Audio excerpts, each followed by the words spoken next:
సారిపల్లి కొండలరావు గారు అలా బంధు, ఎందరికో బంధువు కానీ మాకైతే ఇంటికి బంధువు ఇలవేలు లాంటి వాడు సారిపల్లి కొండలరావు గారు. వేదిక మీద కూర్చున్న సహచర ఆత్మీయులు, ఈనాటి పురస్కారాలు అందుకున్నటువంటి పెద్దలు అందరికీ నమస్కారం. ఒక గొప్ప ఆలోచనతో ఈ కార్యక్రమాన్ని మీరు పెట్టినారు సార్. మాకు చాలా విందుగా ఉంది. శ్రీనారాయణ రెడ్డి గారిది, దాశరథి గారి అవార్డు కాదు, వాళ్ళిద్దరిని మా ఇంటికి పంపిస్తున్నట్టుగా ఉంది. నాకు ముఖ్య అతిథిగా ఇచ్చినటువంటి ఉపకులపతి గారు సార్, మీరు రావడం, మీ చేతుల ద్వారా ఇవన్నీ తీసుకోవడం చాలా గొప్ప విషయం సార్. ఎందుకంటే ఒక విశ్వవిద్యాలయం నుంచి, అది కూడా తెలుగు విశ్వవిద్యాలయం నుంచి ఎన్నిక భలే చేస్తారు రామారావు గారు కానీ కొండలరావు గారు. ఎదురుగా ఉన్నటువంటి పెద్దలందరికీ కొంచెం స్పీడ్గా చెప్పాల్సి వస్తుంది. వెనక నుంచి గడియారం నడు అంటుంది. సభా ప్రారంభానికి ముందు పాటలు పాడిన లోకల్ సుశీలామూర్తి, మా సురేఖామూర్తి, సంధ్యావర్షిని, బాలకోటేశ్వరరావు, బాలకామేశ్వరరావు, సారీ సార్, పేరు తప్పు చెప్తే ఆ పేరు ఆయనకు బాగా కోపం వస్తుంది. నిజంగా కూడా అది కరెక్ట్ కాదు. బాలకామేశ్వరరావు. నాకు ఈ కార్డులో కానీ మాకు పంపించిన దాంట్లో తెలుగు భాష, సినీ సాహితీ ప్రభావం, ఇది ఈనాటి కార్యక్రమంలో ముఖ్యమైన అంశం. అంతే కదా సార్? భాష మీద సినిమా పాట యొక్క ప్రభావం. భాష మీద ప్రభావం అంటే కేవలం వాళ్ళు మాట్లాడుతున్న భాష మీదనే కాదు, ఆ భాషించే వాళ్ళు ఎవరో, తెలుగు వాళ్ళైతే తెలుగు వాళ్ళు, హిందీ వాళ్ళైతే హిందీ వాళ్ళు, తమిళులైతే తమిళులు, ఏ భాష మాట్లాడుతున్నారో ఆ భాషించే వాళ్ళ మీద కూడా ప్రభావం కలిగే వ్యక్తులు. ఒకసారి నేను ఆలోచించాను ఈ టాపిక్ విన్న తర్వాత. ఎవరు భాష మీద ప్రభావం చేస్తున్నారు? కేవలం సినిమా కవులేనా? సినిమా కవులు, రచయితలు, వక్తలు, జర్నలిస్టులు, గాయకులు, గాయనీమణులు, వీళ్ళందరూ కూడా భాష మీద ప్రభావం చేస్తున్నారు.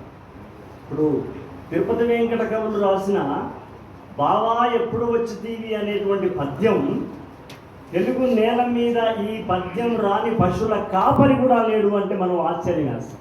అంటే ఎవరి మీద ప్రభావం చేస్తున్నారు?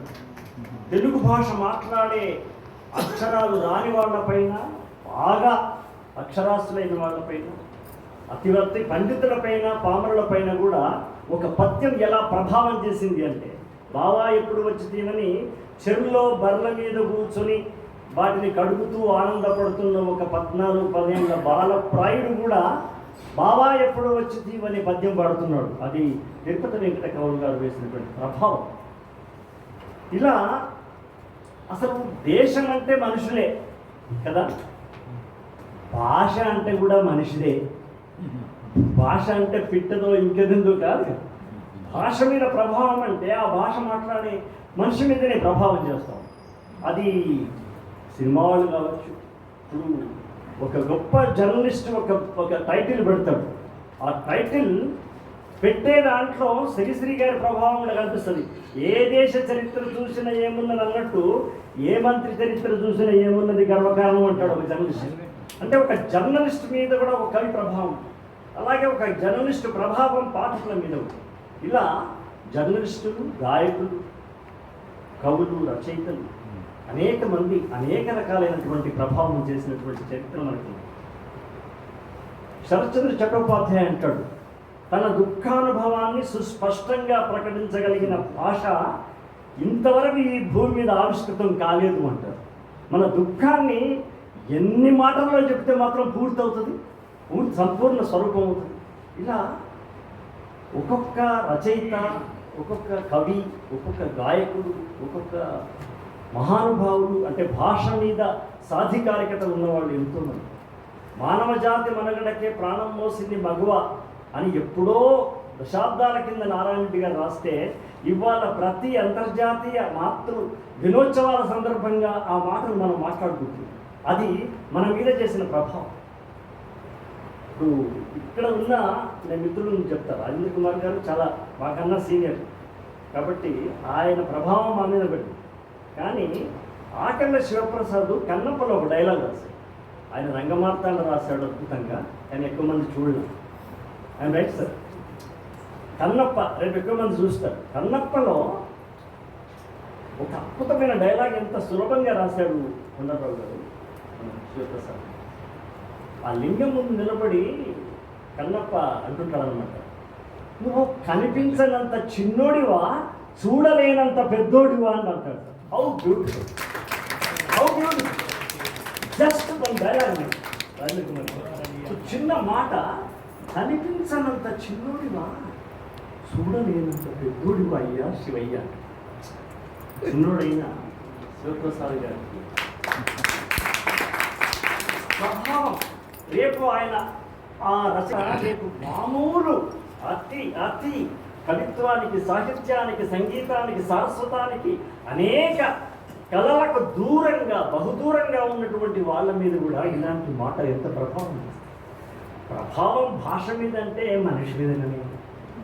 భాష ప్రత్యేకంగా ఉందా? అదేం లేదు కదా. ఏ మనుషులు లేకుండా భాష ఉందా?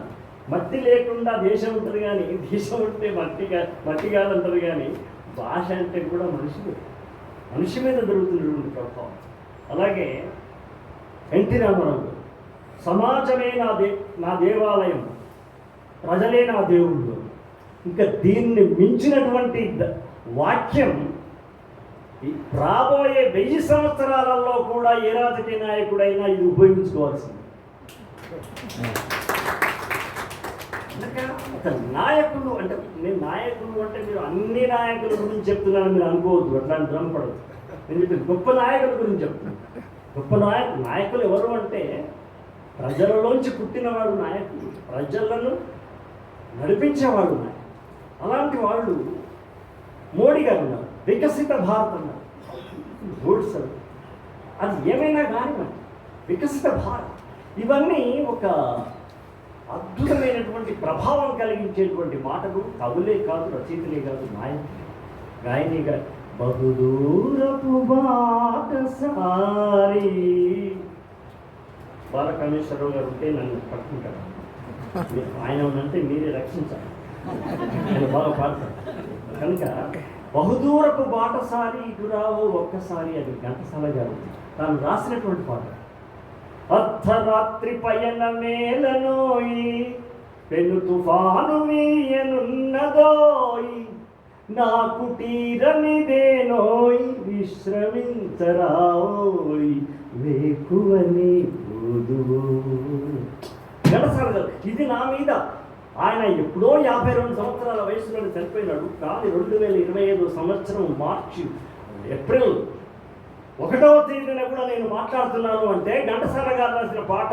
ఆ పాట గానం, గాత్రం, ఆ సంగీతం, ఆ శబ్దం, ఆ నాదం అలా గాలిలో తిరిగి తిరిగి జివ్వాల కూడా నా గుండెలో దూరి శ్వాసలో చేరి మిమ్మల్ని తాకుతుందంటే అది ఎంత ప్రభావం, అంతకన్నా ఇచ్చిన ప్రభావం. ఇక నారాయణ రెడ్డి గారు, దాశరథి గారు గురించి వస్తే మా డీసీ గారు ఒక మాట అన్నారు. వాళ్ళు సినిమాల ద్వారా ప్రసిద్ధులు కాలేదు, వాళ్ళ కావ్యాల ద్వారా. నేను కొంచెం దీన్ని రివర్స్ చెప్తాను. ఏమన్నా పృథ్వీనాయమ జఘన పీఠమునంజూచి అని కర్పూర వసంతరాయంలో నారాయణ రెడ్డి గారు రాస్తారు. పృథ్వీనాయమ జఘన పీఠమునంజూచి జలమామె కంటి లోతులనగాంచి ఇలా అంటారు. ఇది 1,00,000 మంది ప్రజల ముందు నేను పోయి వినిపిస్తాను. ఏంటో అంటున్నాడు ఆ శుద్ధాలు అశుద్ధ. అదే పగలే వెన్నెలా జగమే ఊయల కదిలే ఊహలకి కన్నులుంటే నారాయణ కర్పూర వసంతరాలతో జనంలోకి వెళ్ళినాడా, కదిలే ఊహలకే కన్నులుంటే అనే పాటతో వెళ్ళినాడు. ప్రపంచంలో కానీ భారతదేశంలో కానీ చదువరుల కన్నా వినువరులే ఎక్కువ ఉన్నారు. చదువరుల కన్నా వినువరులు ఎక్కువ ఉన్నారు. అంటే నా ఉద్దేశం ఏంటి, అక్షరాస్యులు కంటే నిరక్షరాస్యులు ఎక్కువ. భారతదేశంలో ఇప్పటికీ 75% ఈ విద్యావంతులు లేరు. ఒకవేళ ఉన్నది జనాభా లెక్కల్లాగా తప్పులే కానీ అది పెద్ద అలా కరెక్ట్ కాదు. కాబట్టి వినువరులు ఎక్కువ ఉన్నటువంటి దేశంలో ప్రజలకు దగ్గరగా పోయింది ఎవరు అంటే సినిమా కవులు మాత్రమే. ఇది మీరు దయచేసి అంగీకరించండి. దేవులపల్లి కృష్ణశాస్త్రి గారు, నేను అనంత లోక భీకర శోక భీకర లోకాధిపతిని, నా కుగాదులు లేవు నా కుశస్సులు లేవు అని అంటే మాకెవరికి తెలియదు. కానీ మనసున మల్లెల మాలలు కన్ను అబ్బా కృష్ణశాస్త్రి గారు మీ పదాలు వందనం అనుకున్నా. ఒక గంటాపరంగా నేను ఈరోజు నారాయణ రెడ్డి గారు దశరథి కవుల యొక్క పురస్కారాన్ని సారిపల్లి గుండపరావు గారు గారు ఇస్తున్న, ముఖ్యంగా ఓలేటి బాలకృష్ణ గారు లాంటి నిత్య సరస్వతి ప్రయాణం చేస్తున్నటువంటి వాళ్ళతో పాటుగా రాజేంద్ర కుమార్ కావచ్చు, లేదా రామారావు గారు, మా బీబీ రామారావు గారితో పాటు తీసుకున్నదంటూ నేను చెప్పేది ఏంటంటే, ప్రజలలోకి కవిత్వాన్ని తీసుకెళ్ళింది సినిమా కవులు మాత్రమే.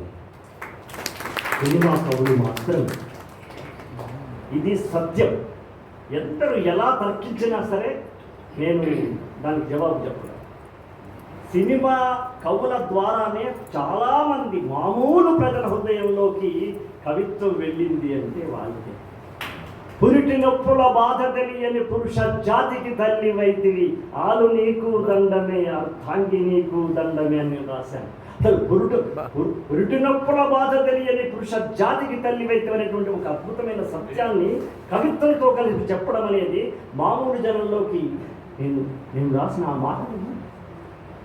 పుడమి తల్లికి జన్మ అరణమిస్తివిరో కుమరం భీముడు అంటే అది ప్రజల గుండెల్లోకి, సామాన్యుల గుండెలోకి, పసిపాపల గుండెల్లోకి. కనుక కవుల యొక్క గొప్ప గొప్ప కావ్యాలు రాసి వాళ్ళు ప్రసిద్ధులు కావచ్చు. ఈ ప్రపంచం లోపల సాహితీ ప్రపంచం తక్కువది మాత్రమే. సాహితీ ప్రపంచం, సాహితీ జగత్తు సర్వయావత్తు కాదు.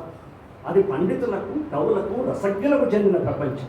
కానీ ఆ ప్రపంచానికి యువతల ఒక మహాజగత్తుంది, ఒక ప్రజా జగత్తుంది, ఒక పెద్ద దేశ జగత్తుంది.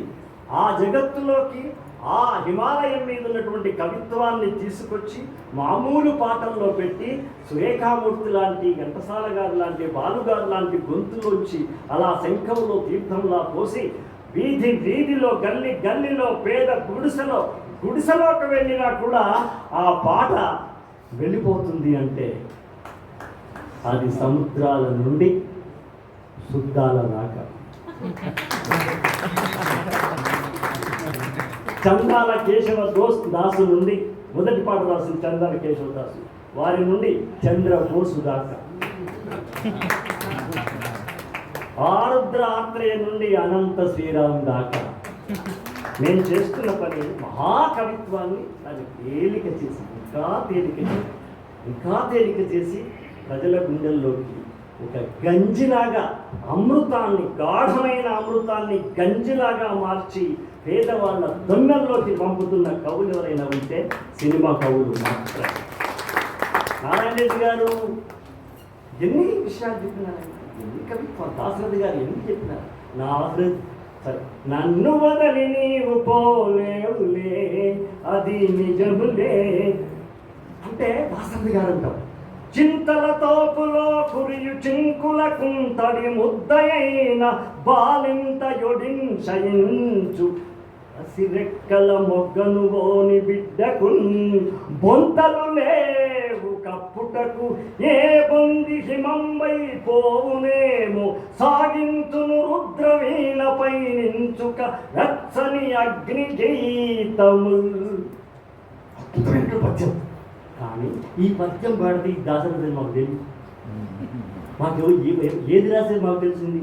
ఏ దివిలో వీరి విరిసిన పారిజాతము అన్నప్పుడు అబ్బా దాసరథి గారు. ఇలా సినిమా కవులు కవిత్వాన్ని పేద ప్రజలకి, అంటే మామూలు ప్రజలకి అందించేటువంటి వారధులు లాంటి నారాయణ రెడ్డి గారు అద్భుతమైన పాటలు, సమాసాలని. ఇప్పుడు అన్నారు మీరు సమాసాలు సినిమాల్లో పెద్దగా ఉండవు అని. సమాసాలను కూడా సంస్కృత సమాస భూయిష్టమైనటువంటి పాటలు రాసి కావ్య స్థాయికి తీసుకొచ్చిన వాడు నారాయణ రెడ్డి గారు. హిమగిరీంద్ర శిఖరాగ్ర తాండవ ప్రమద గణము కల్పించగా అని అంటే మేము ఆశ్చర్యం, అర్థం కాకుండా సరే అంటే పౌరాణిక సినిమా కాదు, చెల్లెలుగా పౌరాణిక సినిమాల లోపల మాన్యధృత రాష్ట్ర నయన తేజస్ఫల అంటే ఓకే, అది దుర్యోధనుడి రాక పౌరాణికం ఓకే. కానీ మామూలు చెల్లెలి కాపురం లోపల ఆయన సంస్కృత పదాలు, అలాగే మామూలు పదాలతో ఒక తత్వాన్ని చెప్తాడు ఆయన. నీలి ముంగులు దూది పింజలైపోనులే, నవ్వుతున్న కంటి వెలుగులే, దివ్యల పోలికారులే, వన్నెలకు ఆ చిగురు పెదవులే. ఇప్పుడు ఏంటంటే ఒక చిన్న సమస్య వచ్చింది. యాక్చువల్గా ఏంటంటే సమయం అయిపోతాను, నేను 10 నిమిషాల ముగించకపోతే వీళ్ళంతా నన్ను చూసేస్తారు. రెండోది ఏంటంటే 3 నిమిషాల పాట మనం వినడానికి 3 నిమిషాలు ఉంటుందండి. రాయడానికి ఎన్ని రాత్రులు, ఎన్ని నెలలు, ఎన్ని సంవత్సరాలు అవుతాయి తెలియదు. ఎందుకంటే మా రంగమార్తాన్ని సినిమా మొత్తం టోటల్గా ఆ మెయిన్ ఆత్మగీతాన్ని పువ్వై దృశ్య ప్రాణాయన పాటకి 1.5 years తీసుకున్నారు తిరువన్న సీతారాం శాస్త్రి గారు. కానీ ఇప్పుడు ఆయన గురించి వేటూరి సుందరరామూర్తి గురించి వాళ్ళిద్దరి గురించి నన్ను 10 నిమిషాలు మాట్లాడమని చెప్పారు. అయితే ఇద్దరిలో ఒక ఇద్దరిని రామనవమి ఏమో శనివారం నాడు వస్తుందండి. సుందరరాముడు ఒక ఆయన, సీతారాముడు ఒక ఆయన. వాళ్ళిద్దరి గురించి మనం సుందరరాముడి గురించి మాట్లాడాలి, సీతారాముడి గురించి మాట్లాడాలి. అలాగే ఇప్పుడు ఒక మీరు రామాయణం ఉందనుకోండి, రామాయణం కట్టే కొట్టే తెచ్చారు 3 ముక్కలు చెప్పేసి అంటారు ఎవరో పెద్దవాళ్ళు. కానీ వీళ్ళిద్దరు రాముల గురించి మనం చెప్పడం చాలా కష్టం అండి. ఎందుకంటే వీళ్ళ రామాయణాన్ని, అంటే రామాయణం అనే దాని గురించి ఒక వంతెనకి సాయం చేసిన ఉడత ఉందనుకోండి, ఉడతని రామాయణం చెప్పమంటే ఎలా చెప్తుందండి? వంతెన గురించి కూడా పూర్తిగా చెప్పలేదు. ఇప్పుడు నా పరిస్థితి అది. సీతారాముడి గురించి పూర్తిగా చెప్పలేను, సుందరరాముడి గురించి పూర్తిగా చెప్పలేను. కాకపోతే ఏంటంటే ఒకటి మళ్ళీ ఇక్కడ మళ్ళీ పెద్దవాళ్ళందరూ ఉన్నారు కనుక మన రాజేంద్ర కుమార్ గారు 24 గంటలు అడిగారు, 23 అడిగారు. నేను కనీసం 10 గంటలు చాలేదు, అట్లా ఆఫ్ చేసేస్తున్నాను కన్సెషన్. అయితే ఒకటి ఏంటంటే అండి, ఈ పేపర్లు పెట్టినది ఎందుకంటే మీ అందరికీ ధైర్యం ఇవ్వడానికి, అయిపోతాయి 4 పేపర్లు అయ్యేటప్పుడు. సో ఇప్పుడు ఏంటంటే మొదట విషయానికి వచ్చేస్తానండి. డైరెక్ట్గా ఏంటంటే అండి, మొదట వేటూరి సుందరరామూర్తి గారి పాట ఏంటంటే ఓసీత కథండి. అంటే ఆయన రావుడు ఓసీత కథలో పాత్ర మొదలుపెట్టారు. భారత నారీ చరిత్రం మధుర కథాభరితం, మధుర సుధాభరితం అనే మాట ఉందని మధుర కథాభరితం అనే మాట ఆయన వాడారు.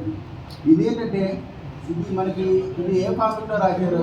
హరికథలో రాశారండి.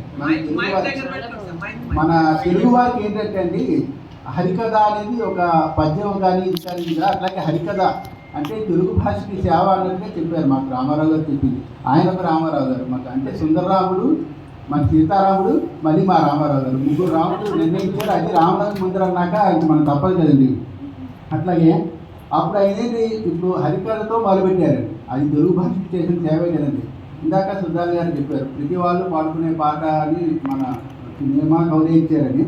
సో వాళ్ళందరితో పాటు నేను ఉన్నాను, అదొకటి ఆనందం అండి. రాజనందుకు ఇక్కడ మంగళపల్లి బాలమురళీ గారు అంటే అందరికీ మనకి గౌరవార్జించారు. ఆయన పాడన వాణి కళ్యాణి గారి ఒక పాట ఉండేది మేఘ సందేశం సినిమాలో. ఆ పాట గురించి అంటూ ఆయన ఒక మాట అన్నారు. అది బహుశా వేటూరి సుందరరామూర్తి గారిని సమర్పణ మనకు చిన్న మాటలో చెప్పాలంటే, గానం కోరుకునే గీతం వేటూరి, గాయకుడు కోరుకునే కవి వేటూరి అన్నారు. కాదండి, ఒక అద్భుతమైన అంటే ఒక బాలమురళీ కృష్ణ అంటే ఆయన ఇలా చేశారు. ఇక ఆయన రాయని పార్టీ ఉంటుందండి. ప్రేమగీతాలు రాశారు, భావగీతాలు రాశారు, విషాద గీతాలు రాశారు, విరహ గీతాలు రాశారు. మనం ఇప్పుడు ఏంటంటే అష్టావధానం శతావధానం గురించి ఆశ్చర్యపోతున్నాం. ఇందాక రాజేంద్ర కుమార్ గారు కొంత చెప్పి కొంత చెప్పలేదు, నేను పూర్తిగా చెప్పలేను. కానీ విజయ గార్డెన్స్లో ఆయన గురించి 6-7 అసిస్టెంట్ డైరెక్టర్ కాచుకుని ఉండేవారండి. అంటే డైరెక్ట్లో ఒక సందర్భం చెప్పుకుంటారు. ఆయన వచ్చి నేను ఆయనకు ఒక అలవాటు ఉంది, మీకు తెలిసే ఉంటుంది పెద్దవాళ్ళు మీరందరికీ. దిక్కుమాలింది అంటుంటారు ఆయన, అంటే అది ఆ ఊత పదం.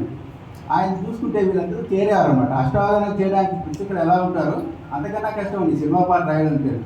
ఒకడేమో ఒక విరాహ గీతం ఉంటారు, ఒకడేమంటారు, ఒకరు వచ్చి కాబట్టి ఏమైనా ఒక మంచి పాట రాయండి అంటే ఆయన ఏమంటారంటే మెరిసే మెరుపుల మురిసే పెదవులు చిరు చిరు నవ్వులు కాబోలు అంటారు. పక్క వాళ్ళు అంటారు, సార్ గురుగారు నా పరిస్థితి ఏమంటారు, అరే నీదే పాట అంటారు ఆయన. అంటే అడుగురావుడు అండి అంటారు. అయితే ఆర్ఎస్కు పోయి పారేసుకుపోయి అంటారు. ఆర్ఎస్కు పోయి పారేసుకుని ఇట్లా అని అంటే సార్ ఇంకోటి నా పరిస్థితి ఏంటి సార్ అంటారు. నీదేంట్రా అంటారు. గీతాంజలి అంటారు. ఓం నమః నయన శృతులకు, ఓం నమః హృదయ జతులకు, ఓం నమః అధర జతులకు, ఓం నమః మధుర స్మృతులకు అంటూ శృతి లయ జతి స్మృతి అన్నీ కలిపేశారు. అది కూడా ఒక అద్భుతంగా చేశారు. ఇందులో ఇంకో అడుగుతారు, సార్ నా పరిస్థితి ఏంటి సార్, నేను పొద్దు నుంచి తింటున్నాడు మా గురుగారికి ఏంట్రా అంటారు. సార్ ఈ టోటల్ విషాదం ఉంది. ఒక అమ్మాయిని ఎక్స్ప్లెయిన్ చేస్తున్న పరిస్థితి మల్లెపువ్వు అనే సినిమాలో వచ్చింది. అందులో అంటారు, సరే రాసుకోరాని నిజాన్ని ఒకసారి కళ్ళు మూసుకొని కళ్ళు తెస్తూ అటువైపు చూస్తుంటారు. ఆయన చూసినట్టు గేట్ వైపు కూడా చూస్తుంటారేమో. తక్కువ నాకు గేట్ వైపు చూస్తూ ఆయన గేటే ఆయన ప్రాబ్లం. ఆ దాంట్లో చూస్తూ ఏంటంటే ఆయన చూసేటప్పటికి అది అనిపిస్తుంది. సరే మల్లెపూడి పాట రాయాలి మరి ఎలా కానీ కదులుతున్న ఈ శవాలు అంటారు. ఫస్ట్ ఆయన కదులుతున్న ఈ శవాలు, రగులుతున్న శ్మశానాలు, మతం ఎక్కిన మతి తప్పిన నరజాతికి వందనాలు అంటారండి. అంటే ఏంటి, ఒక ఒక ఒక భావోద్వేగాన్ని ఎంత బాగా చెప్పాలి అంటే ఇలాప్పుడు ఎవరొచ్చి సార్ అది సగం మీరు రాశారు కానీ 4 ఏళ్ళు వాడు ఆనందపడుతుంటాడు నా పరిస్థితి అంటాడు. అంటే ఈయన అంటాడు, ఓ పాట రాసుకో, ఓ ప్రేమ అద్భుత శిల్పం, ఓ ప్రేమ బుద్ధుడి రూపం, ఓ ప్రేమ రాముని శిల్పం, ఓ ప్రేమ గాంధీ తత్వం అంటారండి. అంటే రాముడి దగ్గర నుంచి అమృతం దగ్గర నుంచి బుద్ధుడి రూపం నుంచి అన్నీ ఒక ప్రేమ తత్వంలో చూపించారు. ఈ లోపల వచ్చి సార్ గురుగారు నా పరిస్థితి ఏంటంటే అసలు మీరు ఏమి పట్టించుకోవట్లేదు, విరహం కావాలని అంటారు. సరే రాసుకొని ఉలిపిరి చినుకుల ఊసలతో బాసలతో విన్నవించు నా చెరికి మేడ సందేహం అనేస్తారండి. ఇవన్నీ అయిపోయాయంటే అయ్యేటప్పటికి లోపల సార్ మా భారతీయ రాజా గారు ఒప్పుకోవట్లేదు, మరి మా పరిస్థితి ఏంటంటే అంటే నేను సమయాభావం వల్ల టక చెప్పేస్తున్నాను. అంటే ఇవి ఆ సంవత్సరాల్లో వచ్చే అవన్నీ ఆ క్యాలెండర్గా చెప్పట్లేదు, ఇప్పుడు సందర్భాన్ని గుర్తు చేసుకుంటున్నాను. ఆ సీతకు చిలకన్నీ అంటారు. అయినట్టు అయితే రాసుకోరానైనా కంటి కోరాటాల జంట పేరంటాల, పొందు ఆరాటాల పొంగు పోరాటాల, గూడు ఏమందమ్మా ఈడు ఏమందమ్మో అంటారండి. అన్న వెంటనే సార్ అయ్యా మా విశ్వనాథ్ గారు ఊరుకోవట్లేదు, భారతరాజు గారి పరిస్థితి బాగానే ఉందంటే అయితే పిల్లల గురించి 20 గాయాలు అలను గురించి తాగితే చేయాలంటారు. ఇంకా అసలు ఏంటంటే దేనికి లోపల అంటూనే ఆ మాటలోని తెలుగు భాషకి అంటే నాకు పెద్దగా అర్థం కాకపోయినా లేకపోతే పామర్లకు అర్థమే కాకపోయినా ఆబాల గోపాలు అంటారు. అంటే అక్కడ కూడా భాషని వదలరు, భాషలో ఉండేదాన్ని చూస్తారు. ఈ లోపల ఎవరు వచ్చి సార్ గురువు గారు చాలా రోజులు అయిపోయింది, ఈ విషయాన్ని కొంచెం హెవీగా చెప్పాలి ఏంటంటే వేణువై వచ్చాను భువనానికి గాలినైపోతాను గగనానికి అంటారు. అసలు ఇంత వైవిధ్యం ఒక 7 మంది అసిస్టెంట్ డైరెక్టర్కి ఇన్ని రకాల ఒకసారి ఒక సందర్భం చెప్తుంటారండి. ఒకసారి ఆయన ఒక డ్యూయట్ సాంగ్ రాశారు. ఒక రచయితకి ఇవ్వబోయి అంటే ఒక అసిస్టెంట్ డైరెక్టర్గా ఇంకో అసిస్టెంట్ డైరెక్టర్ ఇచ్చారు. ఆ రికార్డింగ్ కూడా అయిపోయింది. ఏ పర్వాలేదు డ్యూయట్ సాంగ్ అంటే అలాగే ఇరుస్తాయన్నారు. తర్వాత ఈ లోపల ఎవరికి అంటే ఇందాక మన పెద్దవాళ్ళు ప్రస్తావించారు. ప్రస్తావించి ఏంటంటే అంటే సార్ ఇంత బాగానే ఉంది కానీ మనకు గింజలు పిందేయాలి అంటారు. ఏమట్లేరు బాబు అక్షరాలు పిండుతా అనేది రాలిపోయే పువ్వు నీకు రాగాలేదు రాలిపోయే పువ్వు రాగాలు ఎందుకుంటాయండి అంటే అది ఇంకా అల్టిమేట్ అన్నమాట.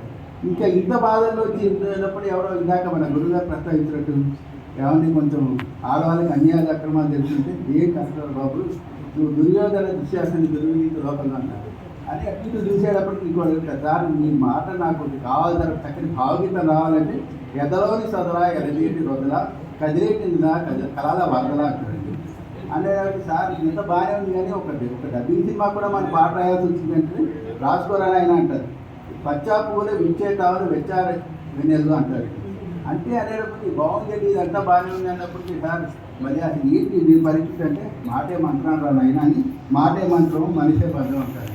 అంటే వీళ్ళకి కళ్యాణం కమనీయ జీవితం సమాపం అంటే వేదూరు రామకృష్ణ గారిని చేయాలంటే కళ్యాణం కమనీయ జీవితం. ఆయన కష్టపడ్డారో సుఖపడ్డారో ఏటు ఏం చూసారో లోపల ఏం చూసారో ఆయనలో ఆయన చూసుకున్నారో పైకి చూసారో మనకు తెలియదు అనేది ఆయన ప్రపంచానికి ఒక రిక్షావాడు తాగిన ఒక పాట పాడుకుంటాడు, ఒక తాగుబోతాడు పాట పాడుకుంటాడు, ఒక వేదాంతి పాడుకుంటాడు, ఒక అప్పుడే వయసుకు వచ్చిన అమ్మాయి పాడుకుంటుంది, అప్పుడే మొత్తం జీవిత అనుభవం తెలిసిన పెద్దవాళ్ళు పాడుకుంటారు.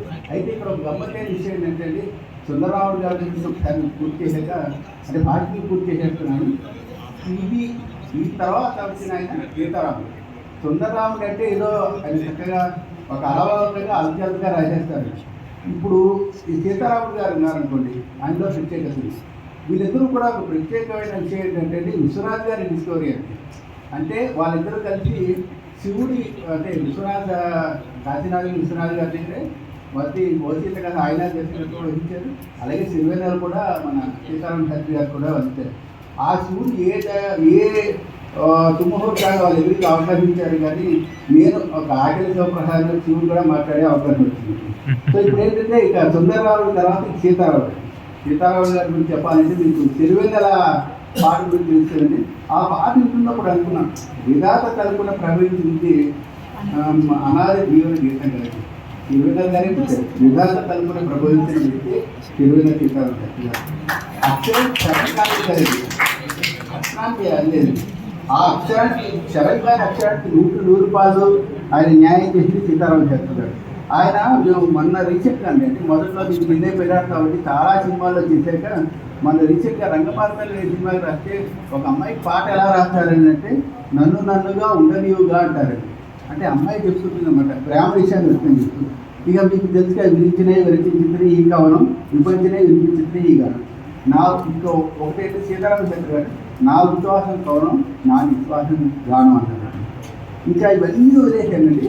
మీకంటే ఆ సీతారామ శాస్త్రి గారితో వ్యక్తిగత పరిచయం ఉన్న వాళ్ళలో నాకు కొద్దిపాటి పరిచయం ఉంది కనుక ఆయన ఒక మాట రాశారండి. దాంతో సినిమా కూడా వచ్చింది, మీకు తెలుసుంటుంది. జగవంత కుటుంబం నాది ఏకాంతి జీవితం నాది.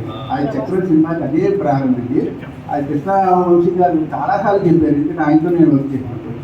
అయితే ఈ జగవంత కుటుంబం నాది అంటే ఆయన ఏంటంటే ప్రపంచం మొత్తానికి తనదైన సందేశాన్ని ఇవ్వాలనుకునే మనిషి ఏకాంతి జీవితాన్ని గడిపారండి. రాత్రి 12కో 1 గంటకో మేమంటే మళ్ళీ మాటని వాడుకోరు, కానీ రాత్రి కృష్ణ గారితో మాట్లాడుతున్నారు. ఆయన లోపల శిఖరవుతున్న మహర్షి అక్షరాన్ని అంత అద్భుతంగా అనమాట. మహర్షికి ఏంటంటే తపస్సులో ఉంటారు. ఆ తపస్సులో ఉన్నదాన్ని ఆయన ఒక పాటలో ఒక మాట అంటారు, ఈ జగవంత కుటుంబంలోని గాలి పల్లకిలోన తరలి నా పాట పాప ఊరేగి వెళ్ళలే అంటారు. అంటే ఈ పాట ఒక అమ్మాయి పుట్టింది, ఆ అమ్మాయికి పెళ్లి చేసాం, ఆ అమ్మాయికి బాధ్యత తెలిపోయింది, ఆ అమ్మాయిని పంపించాం, మళ్ళీ కొత్త అమ్మాయిని కనాలండి. యాక్చువల్గా ఒక అమ్మాయిని భరించడం అయితే 4000 మంది 4000 సార్లు పుట్టినప్పుడండి. అవి కూడా ఎన్నో నిద్రలేని రాత్రులు. ఆరోగ్యాన్ని పనంగా పెట్టారు, ఆయుష్ కూడా పనంగా పెట్టారండి. 60 ఏళ్ళకి 60, 63 ఏళ్ళకి చనిపోవడం ఏంటండి. ఇక పోనీ ఇలా ఉన్నారు కదా, మీ ఆరోగ్యం ఇది ఎలా ఉన్నా కూడా ఆయన ఒకటే అంటారండి, ఒక ఇన్స్పైరింగ్ సాంగ్. ఇందాక మన కృషి ఉంటే మనుషులు రుచులు అవుతారంటారు, వింటుంటారు. అలాగే నిరంతరం ప్రయత్నం ఉన్న నిరాశకే నిరాశ తప్పదా అంటారు. నిరాశకే నిరాశ వస్తుంది, మనం నిరంతరం ప్రయత్నం చేస్తే. నొప్పు లేని ఏది లేదు జన్మకైనా మరణానికైనా అంటారు. అంటే అలాగే పూరి ఎవరైంది మామూలుగా అంటే రైటిస్ట్ ఐడియాలజీ ఉంటుంది, ఆయన మొదటి నుంచి ఆలోచనలో ఉన్నారు. అలాగని అందులో ఒక అద్భుతమైన మాట ఏంటంటే, అందులో ఒక అద్భుతమైన పోయింది, తరలి రాదు తనే వసంతం తన ధరికి రాని వనాల కోసం అంటారు. బాబాయ్ ఏంటంటే ఇలా అంటే ఒక డ్యూయట్ సాంగ్లో మీరు ఎక్కడైనా ఒక అద్భుతమైన పోయిన ఇస్తారంటే, రెడ్డి రాజులో బలపంపటి బామ్మ బల్లో అంటే కొమ్మల్లో పూలే కొండల్లో ఎక్కువలు అంటారు. కొండల్లో ఎక్కువలు అంటే ప్రతి దొరికింది. అలా ప్రతి అక్షరంలోనూ ఒక ఇదేనండి. ప్రతి ఈ కళ అంటే చాలా సింపుల్ మాట. పోనీ ఇలాగే ఇంకా పోయిట్గా రాసిన బాటనీ క్లాస్ ఉంది, మ్యాట్నీ ఆట ఉంది. సంధ్యా సమస్యలని శ్రీకృష్ణ గారు ఉంటారు, బహుశా ఇంట్లోనే పని ఉంటుంది. బాటనీ క్లాస్ ఉంది, మ్యాట్నీ ఆట ఉంది, దేనితో ఏం చెప్పరాదు. అలాగే కుర్రాజు అని ఎప్పుడూ ఒప్పుకోవద్దురా ఓటమి అనే అంటూనే మళ్ళీ ఒక విషాదాన్ని. అంటే నాకు ఈ ఒకటి మాత్రం ఏంటంటే సార్, మహాత్మా సినిమాలో ఇదొక సినిమా అయిపోయినప్పుడు తీసి చూపెట్టి వస్తుంటే అన్నపూర్ణలో కృష్ణవంశీ గారు నాకు చెప్పారు, రాత్రి 1 గంటకి ఇప్పుడు రివ్యూ చూస్తుంటే కాదురా దీనికి ఒక చిన్న పాట కావాలరా ఈ సినిమాకి అన్నారు. సింధూరం నాకు మా సింధూరం అనుకుంటాను బహుశా. అంటే సరే గురుగారు రాయండి అంటే అక్కడ సిగరెట్ పెట్టేది దాని అర్ధశతాబ్దం అజ్ఞానాన్ని స్వతంత్రం అందామా అన్నారు. సింధూరం అర్ధశతాబ్దపు అజ్ఞానాన్ని స్వతంత్రం అందామా అనేది ఆయనకి అర్ధరాత్రి 1 గంటకి సినిమా అంతా చూశాక దానికి పరిపుష్టంగా కావాలన్నప్పుడు వచ్చిన ఆలోచన. అర్ధశతాబ్దం ఇప్పటికీ అలాగే ఉన్నాం కానీ అర్ధశతాబ్దంగా 75 ఏళ్ళు చేసే కానీ ఇంకా అజ్ఞానాన్ని స్వతంత్రం అనుకుంటున్నాను అనమాట. ఇంకా ఇలా చూస్తే దాంట్లో క్లాసు మీకు టాప్ వెళ్ళిపోతే ఆదిక్షు వాడిని వేసుకోలేదు అంటారు. అంటే శివుడినే ప్రశ్నిస్తారు, ఆయన నిందా చూపెడతారు కానీ ఆయనే ప్రశ్నిస్తారు. అలాగే ఒకసారి మిత్రులు చాలా మంచి మాట చెప్పారండి, స్త్రీని అవమానించడం కానీ యువతని కెదెక్కించడం కానీ నాకు చేత కాదు, అది నేను చెయ్యను అన్నారు. అంటే ఆ వ్యక్తిత్వంలో ఒక సమాజం పట్ల ఆయనకున్న నిబద్ధత కానీ దాని పట్ల ఆయనకున్న ఇది అంటే వేరే ఇతర రచయితలు వాళ్ళు కొంత అటు ఇటు రాశారు, కొంత ద్వంద్వార్థాలు పెడార్థాలు తీసేరావు కానీ సీతారామ శాస్త్రి గారిని కనుక టచ్ చేస్తే అవి ఏది ఉండవండి. మొన్న మేము రంగమార్తాండ రాసినప్పుడు మొదట చరణంలాగా రాసింది, ఊపై విరిసే ప్రాణం పండే విరిసే ప్రాయం, రెండు ఒకటే నాణ్యానికి బొమ్మ వరుసంటే, తీసే ఊపిరి ఒకటే కానీ వేషం వేరండి, వేషం వేరండి. చూడండి, అది తీసే ఊపిరి ఒకటే, ప్రపంచం మొత్తానికి తీసే ఊపిరి ఒకటే కానీ వేషం వేరుతుంది. అంటే ఇవన్నీ ఎందుకంటే అండి, వారి గురించి చెప్పాలంటే ఒకసారి చిన్న ఉదాహరణ చెప్పేసి ముగించేస్తానండి. ఎందుకంటే మీ టెన్షన్ నాకు అర్థమైతే నా టెన్షన్ కూడా మీరు అర్థం చేసుకుంటారు. ఒకసారి నేనండి అంటే మా సినిమా రాస్తున్నప్పుడు 2021 ఆ ప్రాంతంలో ఆయన వెళ్ళిపోవడానికి ఉంది. కరోనా తర్వాత ఆయనకి వెళ్ళిపోతుంది. ఒకరోజు రాత్రి నాకు ఫోన్ చేశారు, శివ ఏం చేస్తున్నాను నాన్న అన్నారు. ఇంకా అప్పుడు ఉద్యోగం కూడా వెళ్ళట్లేదు కదండి, కరోనా అని చెప్పి ఇంట్లోనే కూర్చుండాలి కదా. రాత్రి 8:30కి వెళ్తాం అయినాను. సో ఏం లేదు గురుగారు, ఏదో మామూలు ఏదో రాసుకుంటుంటే ఏదో ట్రాన్స్లేషన్ అవుతుందంటే ఆయన అన్నారు, సరేనా కానీ సార్ మీరేం చేస్తున్నారండి అన్నారు. అంటే ఆయన అన్నారు, వాల్మీకుల్లో ఉన్నాను శివాని. ఒక్కసారి అర్థం కాలేదు, వాల్మీకుల్లో ఉన్న గురుగారు అన్నాను. అంటే కాదయ్యా రామాయణం చదువుతున్నాను కానీ రామాయణం చదువుతున్నా సీతారాముడికి రామాయణం గురుగారు అని. అంటే ఆయన అన్నమాట నేను చెప్పనండి, సీతారాముడైనా సరే వాల్మీకుల్లో లేకపోతే మనం ఏం చేయలేమయ్యా. అంటే ఆయన ఆ తపస్సులా చేశాడు. ఇక్కడ ఒకే వాళ్ళిద్దరిని ఒకటే ఒకటి, వేటూరు సుందరరామూర్తి గారికి ఒకే ఒక మాట, మళ్ళీ సీతారామ శాస్త్రి గారికి ఒకే మాట సంబంధం చేస్తాను. వేటూరు సుందరరామూర్తి గారికి ఏంటంటే పాట అనేది ఒక ఆట అండి, ఒక క్రీడ. ఆయన సీతారామ శాస్త్రి గారికి పాట అనేది ఒక తపస్సు. నమస్తే.